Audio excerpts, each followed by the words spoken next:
시청자 여러분 안녕하십니까? 김동수입니다. 이번 팬데믹 사태로 세상이 많이 바뀌었습니다. 앞으로 과연 어떤 세상이 올까요?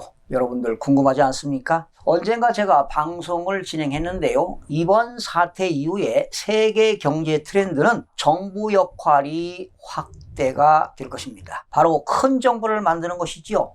이런 것들은 비단 우리나라뿐만 아니라 세계적인 추세인 것 같습니다. 각 나라들은 이번 사태로 국민들의 생명과 안전을 보호하고 그러다 보니까 정부 역할의 중요성이 날로 커지고 있습니다. 특히 경제가 어렵다 보니까 경제를 활성화시키기 위해서 돈 풀기를 반복하고 있음에도 불구하고 일자리는 감소되고 있습니다. 그러다 보니까 정부가 일자리가 감소되는 것을 막기 위해서 강력한 노동시장의 보호정책을 수립하고 있습니다. 또한 핵심 의료 장비와 국내 공급망을 보호하다 보니까 정부 역할이 커지고 있습니다. 두 번째는 하이퍼 글로벌리즘입니다. 바로 초세계화가 퇴보되고 있습니다. 지금 미국과 중국의 무역전쟁이 격화되고 있지 않습니까? 즉 민족주의를 고양하다 보니까 자국 우선주의가 선호되고 있습니다. 즉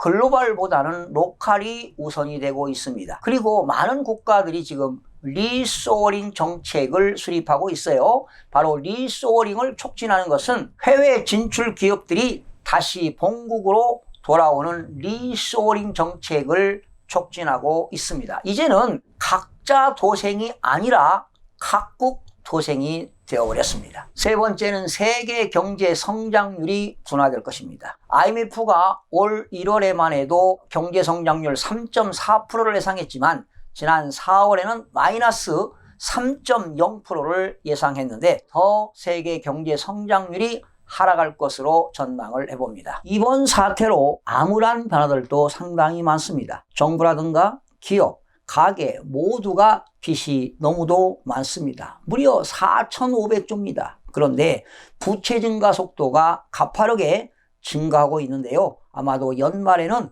5,000조에 육박한다고 합니다. 이렇게 급속한 재정 건전성 악화는 한국 대외 신인도에도 치명적입니다. 국제신용평가사인 피치는요, 국가 채무의 절대량보다 증가 속도가 국가 신용 등급 평가에 악영향을 미칠 수 있다고 경고까지 했습니다. 이렇게 국가 신용 등급 하락은요, 외채 이자 비용을 키우고 환율 상승을 초래해서 외국인 자본 이탈을 촉발시킬 수도 있습니다. 지금 전 세계가 기록적인 실업난을 겪고 있습니다. 일자리가 영원히 사라질 수도 있다는 이야기입니다. 심각한 경고가 아니겠습니까? 대형 정보기술 IT 기업들은 영구적인 원격 재택근무 시스템으로 전환을 속속 선언하고 있습니다. 많은 서비스 직종들이 이번 사태로 달라진 생활 패턴에 의해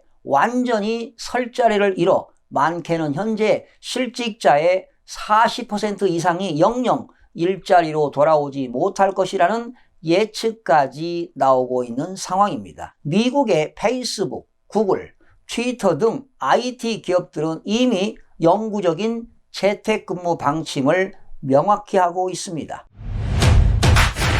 페이스북의 최고 경영자는 직원들에게 이번 사태로 촉발된 분산형 업무 방식으로 회사 운영을 영구 재조정하겠다고 밝혔습니다. 저커버그는 5년에서 10년 이내에 전 직원의 50%가 원격 근무를 하게 될 것이라고 전망했는데요. 현재 4만 5천 명인 페이스북 직원 중 2만 명 이상은 앞으로 직장 밖에서 일하게 될 것이라는 의미입니다. 또한 탈도시 현상이 일어나고 있습니다. 그리고 앞으로는 원격 교육이 일상화될 것입니다. 앞으로는 비대면 교육과 온라인 산업이 발전될 것입니다. 이번 사태 팬데믹으로 과연 부동산 시장의 변화는 어떻게 올까요? 불과 얼마 전까지의 IT 기업 전략과는 정반대입니다. 실제 애플은요, 애플파크 같은 대형 신사옥을 지어 전 세계 인재들을 유혹해 왔습니다. IT 기업들은 물론 금융업계에서도 원격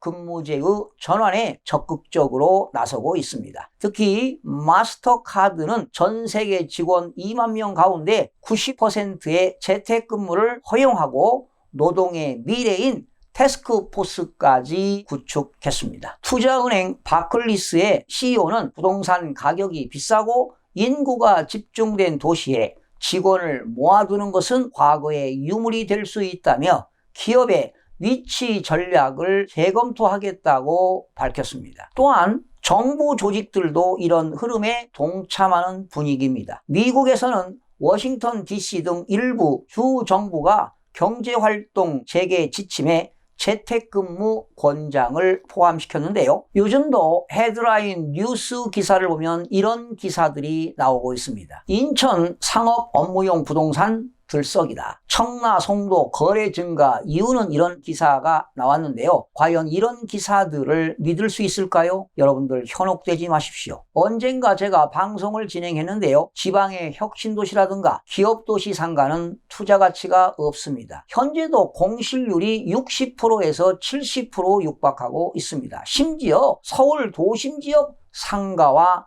주상복합 건물에도 마찬가지입니다. 바로 리테일인 상가와 점포 중에서 쇼핑몰, 즉 집합 건물이죠. 이런 것들은 오픈 상가가 되겠는데 전혀 투자 가치가 없습니다. 이러한 쇼핑몰은 2000년대 초에 유행하지 않았습니까? 그 당시 투자한 사람들은 다 망했습니다. 바로 부동산 투자도 트렌드가 있기 마련인데요. 두 번째는 백화점 내에 있는 점포들입니다. 앞으로 이런 것들도 되지를 않습니다. 그리고 세 번째는 대형마트입니다. 뭐 이마트가 있는 곳이라든가 롯데마트. 지금 올해 이마트도 말이죠. 1분기 영업이익이 전년 동기 대비 무려 35%가량이 감소되었습니다. 지금 롯데마트도요. 다운사이징을 하고 있지 않습니까? 규모를 축소하고 있고 일부는 지금 폐점을 준비하고 있습니다. 지금 대형마트들도 폐점이 속출되고 있습니다. 그리고 네 번째는 편의점 등입니다. 이러한 오프라인 리테일 상가는 변동성이 커서 요즘은 장사가 잘 되지 않습니다.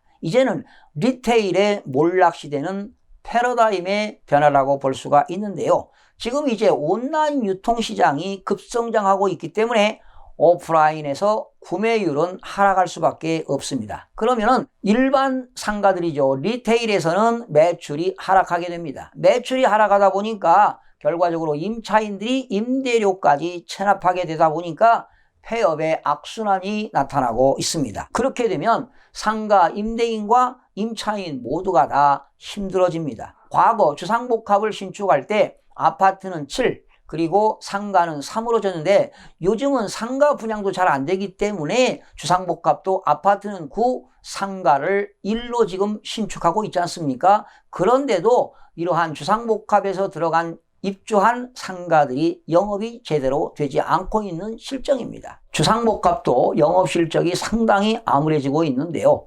지금 현재는 말이죠. 이번 사태로 인해서 주거용 아파트도 지금 위기 아니겠습니까? 이번 사태로 경제 위기가 V자형이 아니라 L자형으로 길어진다면 서울의 고가주택은 위험자산으로서 하락폭이 더욱더 커질 전망입니다. 또한 다주택자들은 하루빨리 처분하는 것이 바람직합니다. 요즘 뉴스에서요, 부동산 가격이 일부 지역엔 상승한다, 일부 지역은 하락한다, 이런 뉴스 기사들이 많이 나오고 있는데 너무 민감하게 반응을 보일 필요가 없습니다. 이번 사태로 인해서 백신이 개발되기 전까지는 가격이 하락한다고 보시면 되겠습니다. 사실 말이죠. 정부는 이런 중산층이라든가 서민층을 위해서 주거복지 정책을 수립하는 것이 바람직하지 않습니까? 그리고 부동산 가격이 너무나도 상승하거나 너무나도 하락해도 사회적으로 문제가 많이 발생합니다. 결과적으로 주택가격은 물가 상승률에 따라서 상승하는 것이 바로 정상적인 것입니다. 결론을 말씀드리면 이러한 비상시국에 부동산 투자는 결코 바람직하지 않습니다. 특히 상가 투자는 함부로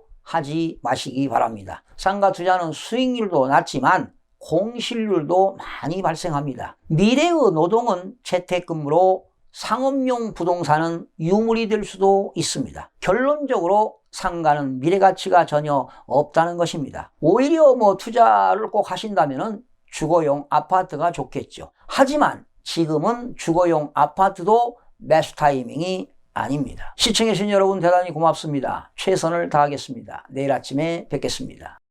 마음이 드셨다면 구독, 좋아요 꼭 부탁드리겠습니다. 고맙습니다.